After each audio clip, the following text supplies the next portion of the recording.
Welcome to the station, Kentucky's Conservative Outpost, the only program in the state that deals with news and politics, local news and politics, state news and politics from a conservative perspective. And we're also going to deal with some national politics because we're in a national election season. So let's talk about that. We did a show last week where we interviewed a former Navy SEAL and discussed a little bit about the Trump attempted assassination on President Trump. And so we wanted to have a few more thoughts on that this week.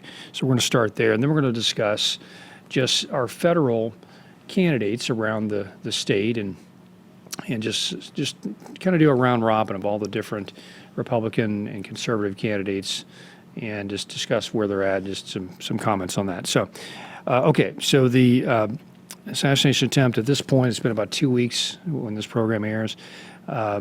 A lot probably has come out that we don't know yet because we're shooting this ahead of time, but it seemed like it seems like it was a lone shooter. It seemed like it was somebody that was just a disturbed young man that decided to take it upon themselves to do this for whatever reason. We don't know yet. He registered Republican, but he donated to Democrats, and he certainly didn't like Donald Trump because he wanted him dead. So I don't think he was a Trump supporter.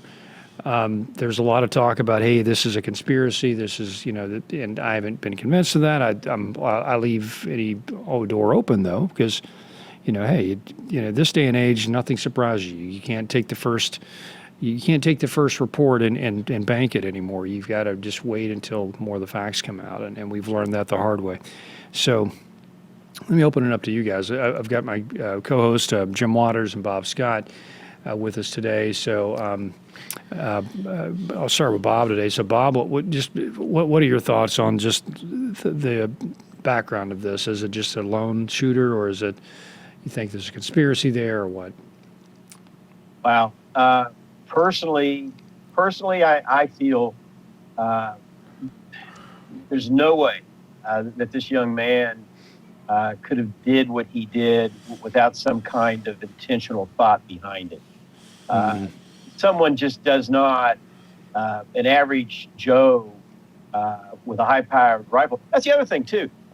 How does he walk amongst all those people to get up on the roof with a high-powered rifle? I think, we all own rifles, and it's not something that you necessarily are able to tuck underneath a right. A coat or anything like that. Yeah, exactly. It's something that's very visible, right.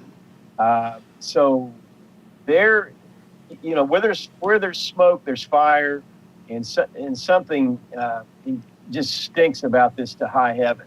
And I'm praying. I know when we had Aaron Reed on the show, the Senate candidate, former SEAL, he's got concerns that the truth will fully come out just because of the current political state of our FBI.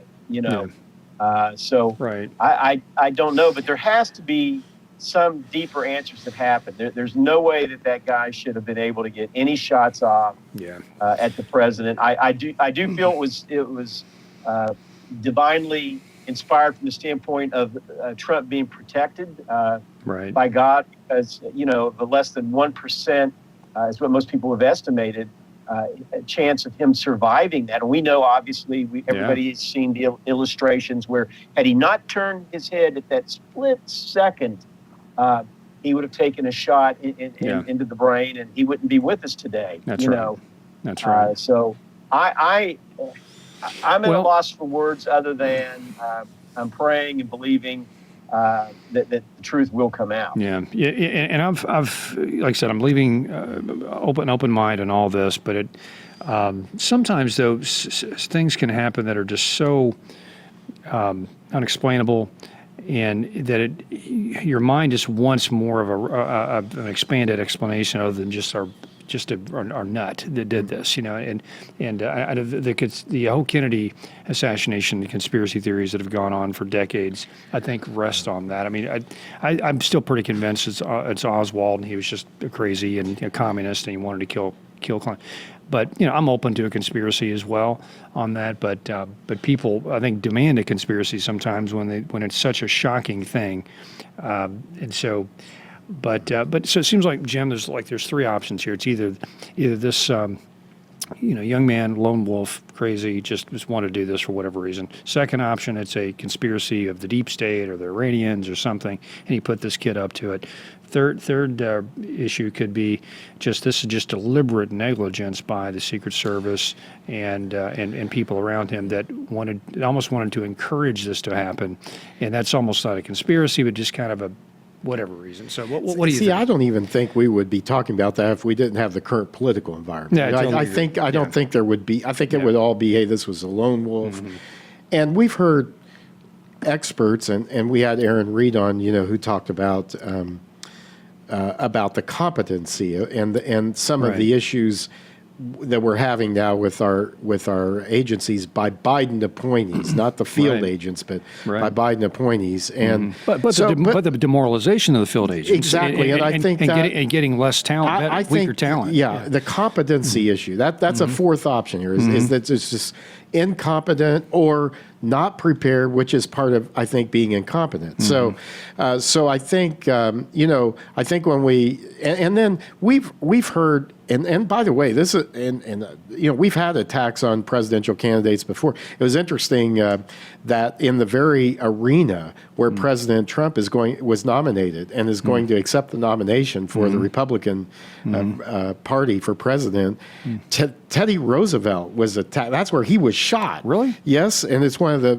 It was fascinating to read about this. Down in that But this was an area that Teddy Roosevelt was shot in. He got up and gave the speech anyhow, and then went to the hospital after that. Yeah. And I couldn't help but think with a bullet wedge. And I couldn't help but think that I could see Donald Trump doing something like that. But here's the thing: is I think we've heard expert law enforcement officials before say, if there is someone willing to give up their life, that it's hard to stop them. And these are experienced people, So I tend to think that this was a lone wolf until we know. Now, if something comes out, and that's right, it could, and it could. We don't know, but I think it's also been some incompetence here and some outgrowth of policies.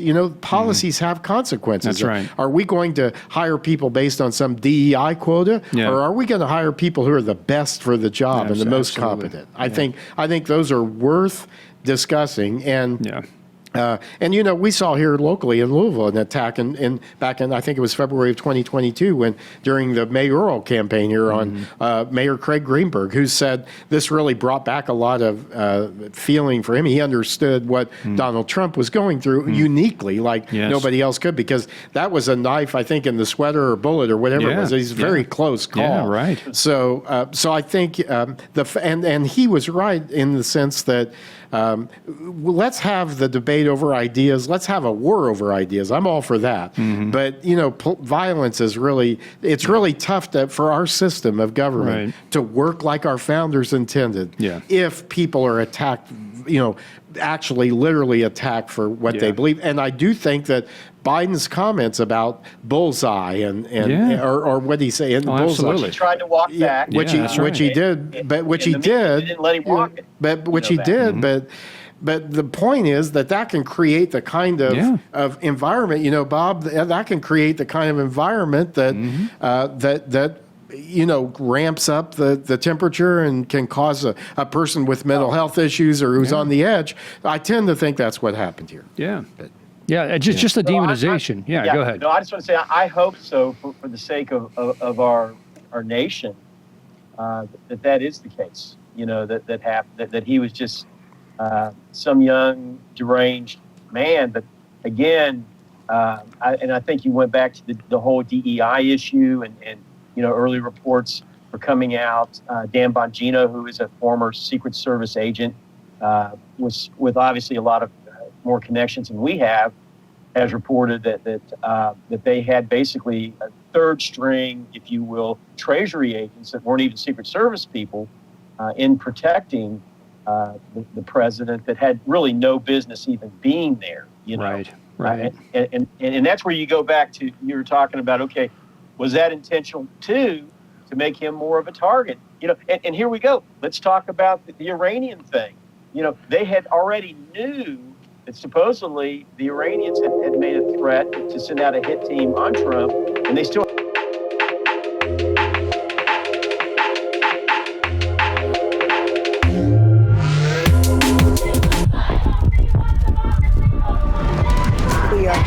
defend democracy. Misinformation poses a threat to our nation's health. Climate change is an emergency. Democratic socialism. Codify one's right to choose. Hell yes, we're going to take your AR-15.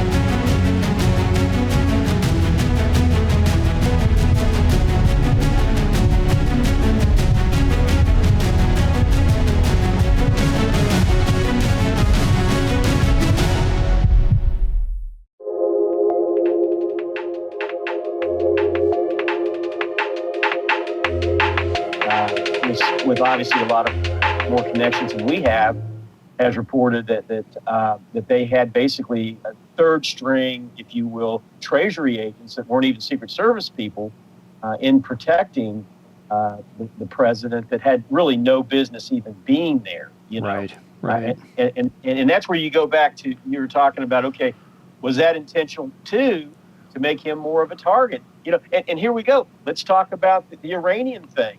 You know, they had already knew that supposedly the Iranians had made a threat to send out a hit team on Trump, and they still had third teamers in there protecting the president. So there's a lot of questions. And again, going back to Jamie Comer, I'm hoping and praying that he doesn't, you know, soft shell this. I'm hoping that he will go after this as deliberately and intentionally as he possibly can. Of course, Representative Comer is the chairman of the House Oversight Committee, right, on this. So a congressman from Kentucky. From Kentucky, First District, Western Kentucky, who ran for governor here and narrowly lost here, but has really skyrocketed to on the national scene, and has been so far, to Bob's point, and I can understand the concern, but I've seen nothing from him but resolve to get to the bottom of this. So let's hope so. And it's great that we have a Kentuckian that is going to be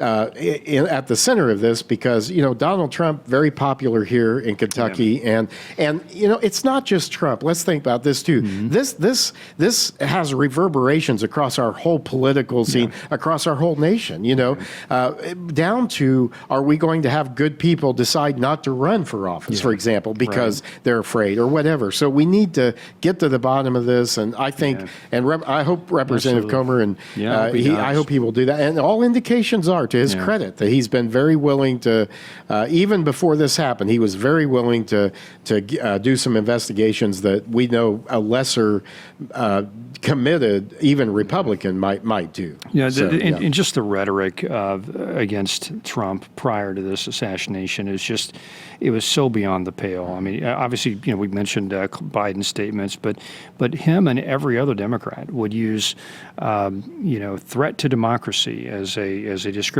of every time they described Donald Trump. Threat to democracy. Well, if somebody's a threat to democracy, well, yeah, you need to eliminate the threat, you know, because that basically means you're a threat to the entire system, and he's not, you know, he's beyond the pale. He's not worthy of being in this race. And so, and then of course there were magazine covers that were actually showed Trump's face superimposed over a face of Hitler, right? And so, but the magazine covers from now will be of Trump with a bloodied face. That's right. Who didn't even? Let's remember this. Donald Trump didn't even have to be there running for office. He had a great life. He had all the money in the world. He didn't have to be there. He didn't have to do and that was a point made very well, I thought, last night. Or we're taping this later, but at the Republican National Convention, that was a point brought out that I don't think is talked about enough. The sacrifice he's made for this country. Exactly but those magazine covers are reflect phenomenal point, Jim, because he's the only candidate that really made his millions, billions, in his case, from the private sector. You know, the other candidate has lived off government, you know, and has become a millionaire by doing that.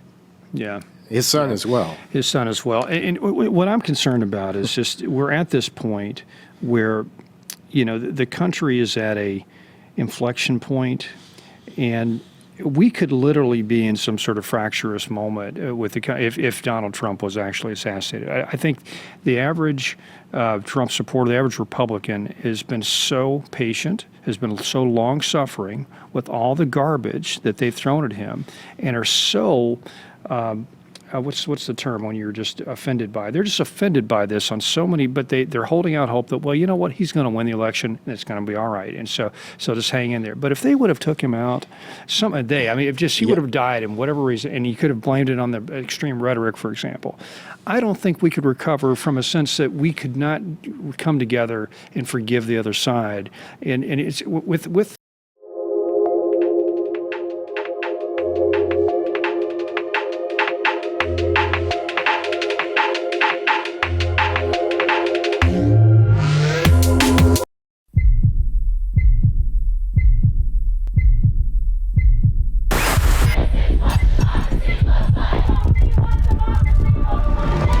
We are here to defend democracy. Misinformation poses a threat to our nation's health. Climate change is an emergency. Democratic socialism. Codify one's right to choose. Hell yes, we're going to take your AR-15.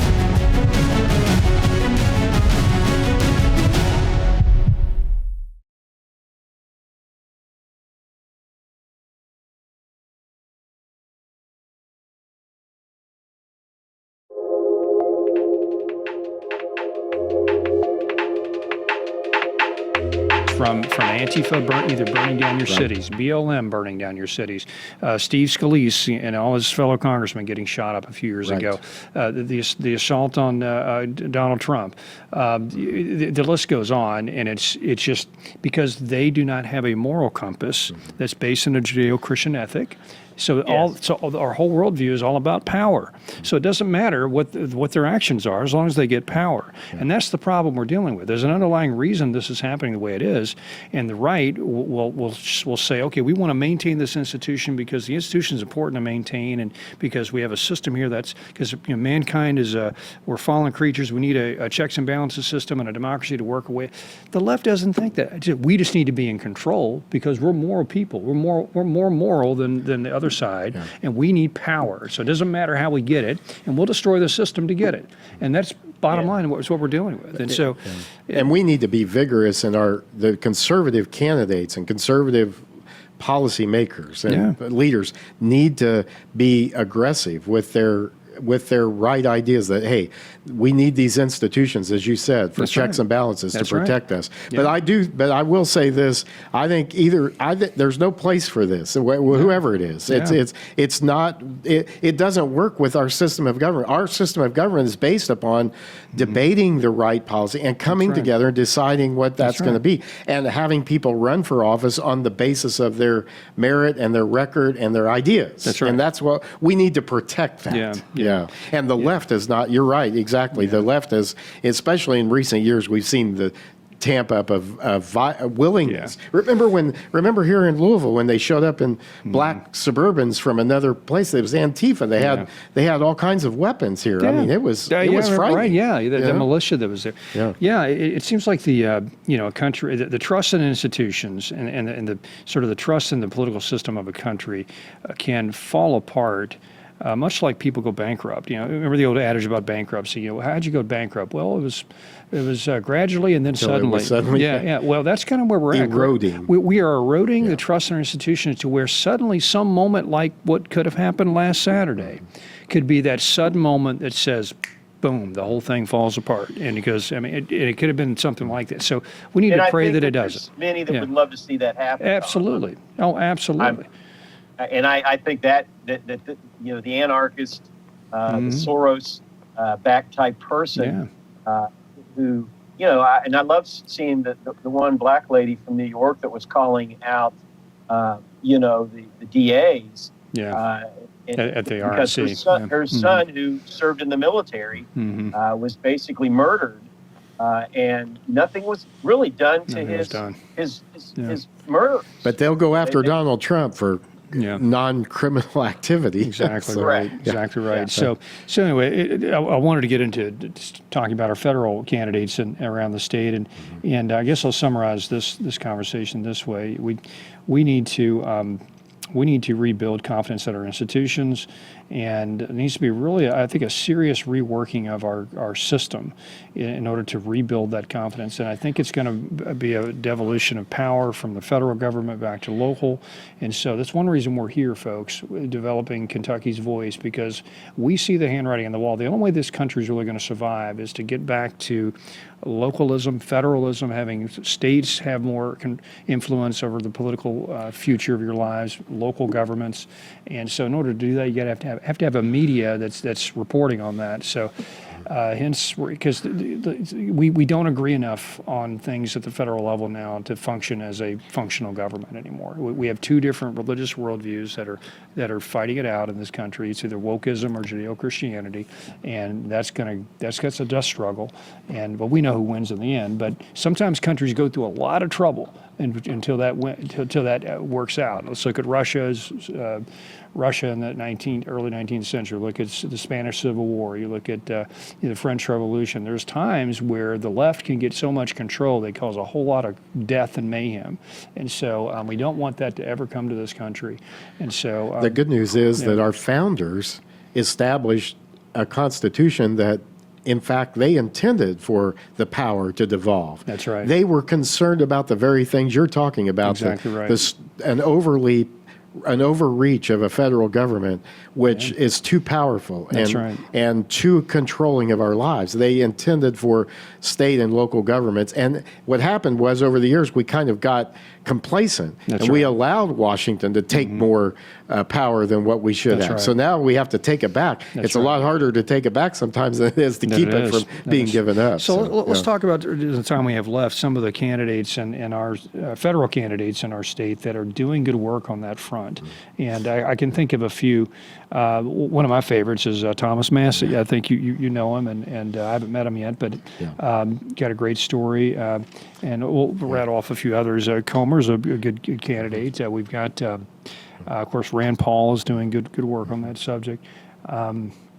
But talk about Massie for a second. Yeah. What do you think? Congressman Massie, he's continued to win despite the left's some often nasty attempts and campaigns to try to unseat him. That's right. But that just shows me that and this is a part of our state, Tom, that I think I hope Kentucky's voice can get into is the northern Kentucky area, because I think there's a lot of great conservative Kentucky Americans up there who really have a grasp on what's going on. And Congressman Massie has been willing to stand up against the establishment, willing to, especially when the consequences he knows are going to be great. And so he does everything he can to make sure, for example, that our tax dollars are not being wasted and thrown away. And those are important issues. He's very much in favor of I think, some common sense reforms in some other areas, too. Yeah, Bob. He's one of the few, to your all's point, congressmen that's not afraid to take on the establishment and say that the tough things that need to be said, And I know Thomas. Can't say we're buddy, but I've attended several events with him, and he is the real deal. And of course, he just suffered the tragic loss of his wife. Yes. And I mean, and again, just absolutely awful that happened. But we are blessed to have someone like him that is standing up and standing out for Kentucky. And it's interesting. He was influenced by Senator Rand Paul. Senator Paul began his political career during the Tea Party days Yes, back that's in right. 2009. And they're really kind of cut from the same cloth in terms of their mindset toward government. Senator Paul's been the same way. Right. You know, he's stayed on this Fauci, you know, the COVID, where that came from, and the possible criminal activity that occurred. Yeah. And he's holding the feet to the fire. Yeah. And you know, when you get in Washington, it's a cesspool. I mean, you're one of 435. You know, one of you only have 535 people, I guess, in Congress. Yeah. So you have to pick, and so Senator Paul's handled that well. He's picked issues he can make a difference on really for can. Kentucky and the nation. Yeah, and so yeah, Paul's one of our heroes on this program, and of course Thomas Massey. Yeah, I think the rumor is he might be a good replacement for Mitch McConnell when he retires. I think there's some talk about that happening. So you might see a Senator real Massey. interesting, Yeah. So that would be an interesting pair of Massey and Paul as our two senators. And there's others in this state that are doing a good job. But we're out of time today, so we're going to stop there. But thanks for listening today. I'm sure everybody's been moved by this by the recent events with the election. With Donald Trump, and so we thought having a couple of programs where we touch on it would be good for us and cathartic for the viewers. So we just pray that you'll continue to pray for the safety of our country and our candidates and Donald Trump and even Joe Biden. We're supposed to pray for our leaders, and so we encourage you to do that. And so that's it for this week. We'll see you next week. Appreciate you watching the station and. Kentucky, and you're watching Kentucky's Voice, the station on Kentucky's Voice. Thanks again.